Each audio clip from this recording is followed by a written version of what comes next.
Klaas og jeg er taget på en lille tur på museet. Der ligger lige her, tæt på havnen. Og det er faktisk et ganske fint museum.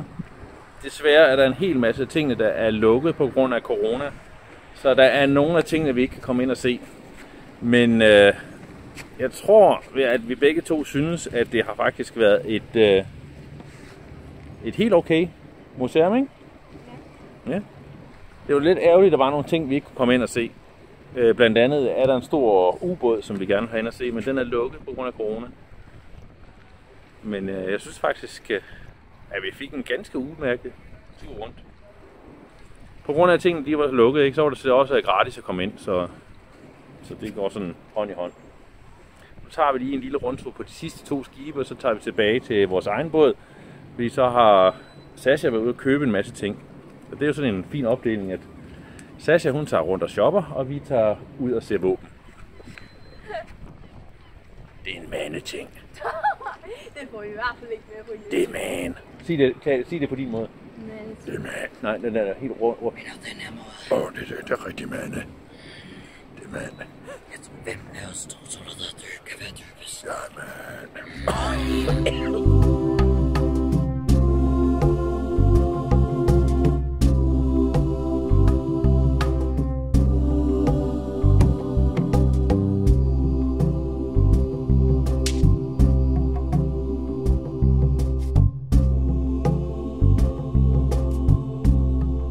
Det hele handler om at komme afsted. Eventyret venter jo lige på den anden side af havnemolen.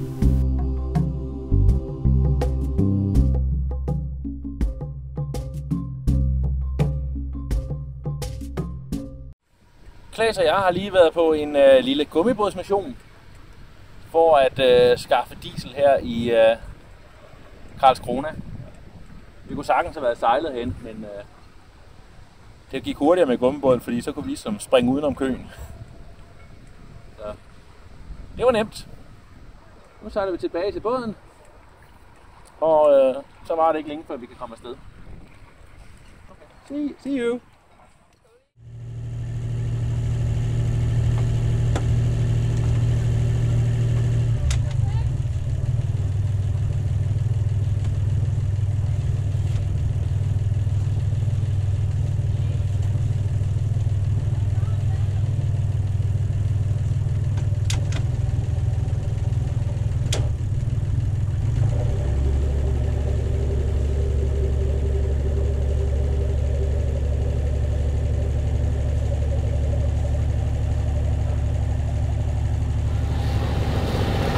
Det var en hård omgang at være herinde. Det var i bund og grund bare inden for... Jamen, altså, der var ikke noget spændende. Jo, det ved jeg ikke. Det var hyggeligt nok at være herinde, men vi har jo været her før. Og det var bare for at få nogle varer ombord og få Sasha shoppet af. Noget vand havde vi brug for. Strøm havde vi også brug for. Og så ligger det sådan lige meget godt i forhold til det. Nu skal vi videre ud i Skærgården igen. I dag er planen, at vi tager til Harøen. Også et sted, vi har været før, men det er så ude i Skærgården, hvor vi kan ligge for anker, hvor vi ligger beskyttet i alle vinde faktisk. Der ligger man ret langt inde omkring Rønneby. Så det er planen. Sidste gang vi var her, der sejlede vi udenskærs. Og denne gang prøver vi at sejle indenskærs. Der er en bro. Vi skal ikke under den, vi skal igennem den. Det er sådan en vippe, eller ja, det hedder vel en vippebro. Nu må vi se.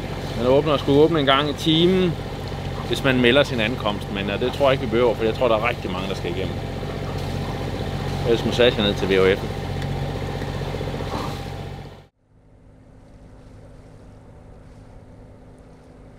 Den bro, vi skal sejle igennem, bliver fjernstyret fra Stockholm. I havnelosen står der, at man skal ringe en time i forvejen for at melde sin ankomst. Men det telefonnummer, vi ringer til, eksisterer ikke. Da Sasha har hørt en skrækhistorie om en fjernstyret bro, der lukkede ned over en sejlbåd, er hun noget nervøs. Jeg er nok lidt mere af den holdning, at hvis de andre kan sejle igennem, så kan vi sikkert også. For ellers må vi jo bare vende om. Og det går der også helt uden problemer. Broen åbner nærmest på klokkeslæt, og et grønt lys leder os igennem sammen med alle de andre både.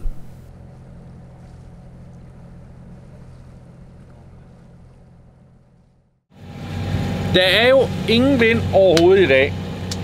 Og lige så snart vi kommer ud i selve Hanøbugten og kommer ud i de her klumper af alger, så kom fluerne igen, og de er over det hele.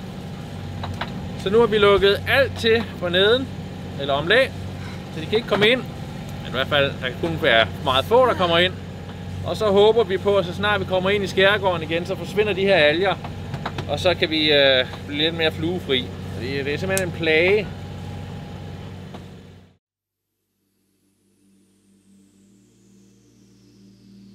Vi sejler ind i Ankerbugten, og lige så snart vi har fået anker til at bide, er der dømt vandkamp i det varme vejr.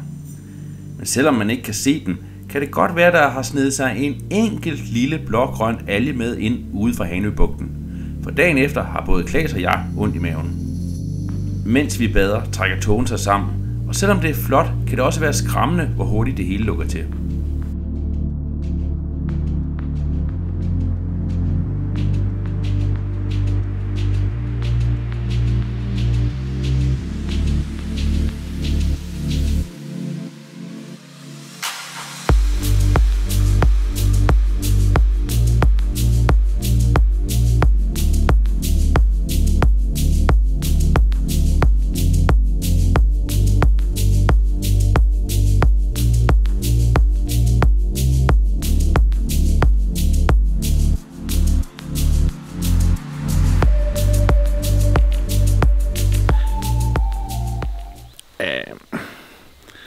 Det føles jo lidt snyd at vende tilbage til et sted, hvor vi allerede har været. Herovre i Sverige. Men det ligger simpelthen så godt, det her havn. Og det er jo en fin ø. Det er også derfor, den er ret godt besøgt i forhold til, at der er mange, dagturister, der kommer rundt her. Og så... ja, hvad kan man så? Så kan man gå ind på øen og gå en lille tur, ligesom Sasha og jeg går, eller man kan bare ligge ude, for man ligger ret godt beskyttet herude i Ankerbugten. Eller man kan faktisk, hvis man er rigtig, rigtig heldig, sejle ind til en klippe. Det er der ikke så mange steder her i Blekinge, man kan. Men med lidt nøje og besvær, så kan man her. Når der går nogle år mellem man er nogle steder, så kan ting godt forandre sig en lille ting, og denne her gang, der er det blevet sådan lidt helt eventyrligt. Der er utrolig mange birketræer, som der er gået ud her, og så er de simpelthen dækket af den her lysegrønne irfarvede mos. Og det er næsten lige meget, selvfølgelig er der masser af flotte træer, der blomstrer endnu, men så er der dem her, og det ligner sådan en helt juleeventyr. Så smukt er det. Det ligner nærmest isdronningens mosland. På den flotte måde. Virkelig imponerende. Det ser virkelig smukt ud.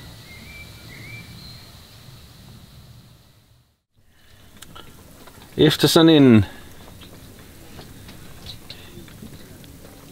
jamen, det er jo ikke en lang dag, vi har, men det er en dag fyldt med oplevelser og en masse indtryk. Jamen så her... ja, hvad er klokken nu? Den er blevet 9. Så får vi vores sundowner. Og det kan være alt muligt. Det kan bare være en sodavand, eller det kan også bare være et stykke chokolade, eller et eller andet. Jeg er i gang med at... ja, nu lyder det voldsomt. At tømme en flaske gin. Altså, det har taget lang tid at tømme den her. Der plus, at der har været nogle kollegaer forbi og hjælpe mig med det. Og det er bare en god måde at slutte dagen på. Det er jo ikke noget med, at vi skal, være beruset eller noget. Det er en næppe af, en enkelt pind. Og pludselig de andre to drikker kun sodavand. Det er bare hyggeligt. En god måde ligesom at slutte dagen af på, så lige falde lidt ned, inden det bliver så mørkt, at vi ikke rigtig kan sidde herude mere, og så trækker vi lidt ind, og så var det ikke længe før vi går i seng. Fordi det er det, man kan. Vi vågner tidligt ved, at regnen vælter ned, og vi kan straks fornemme, at båden har drejet sig. Nu gælder det om at komme op af køjen og se, om alt er i orden. Båden har drejet sig 180 grader, så nu ligger vi meget tættere på land. Og det er jo ikke optimalt, for dybdemåleren siger under 2 meter, og vi stikker 2 meter. Men dybdemåleren er aldrig helt præcis. Den vil i mange tilfælde måle dybden til alt det søgræs, der er herinde i bugten. Vi holder lidt øje med det hele, lytter og mærker efter. Nej, vi har ikke ramt bunden. Okay, næste problem. Når man drejer 180 grader, vil ankeret i mange tilfælde løsne sig. Rokkene er heldigvis god til at fastholde eller sætte sig selv hurtigt igen. Så driver vi? Nej, det gør vi heldigvis ikke. Så efter at have luret lidt på det hele, går vi til køjs igen.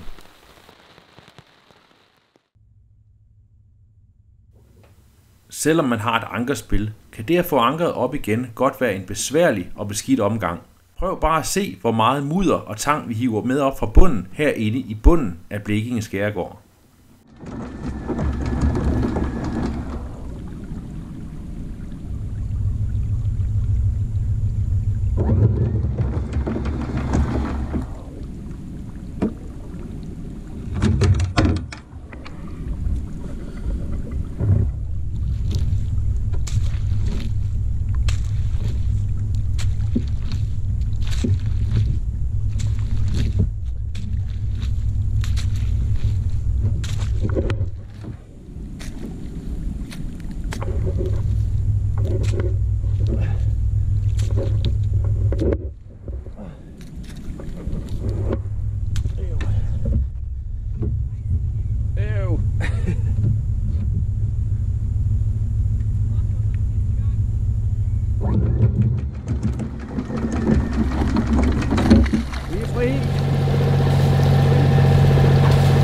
Så tøffer vi lige så stille afsted igen for motor inde i Blekinge Skærgård.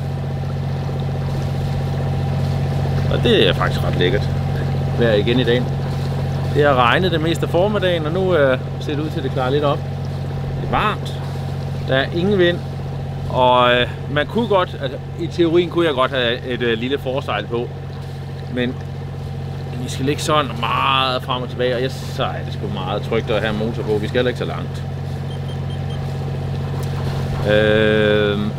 Når man sejler herinde, altså, jeg ved ikke om det er svært. Altså, vi sejler jo lige nu i afmærket rute, og jeg synes ikke det er svært, fordi ja, i og med det afmærket. Det er mere, når du går ud for, de her afmærkede ruter, det er, at du skal begynde at koncentrere dig rigtig, rigtig meget. Men hernede, altså, du kan ikke sådan lige gå ned om læ og slappe af et stykke tid, fordi så skal du altså dreje. Det er meget forskellige kurser, ikke? Men der er noget at kigge på hele tiden. I næste uge er på tur med Klan, er der flere oplevelser i Blekinges skønne skærgård.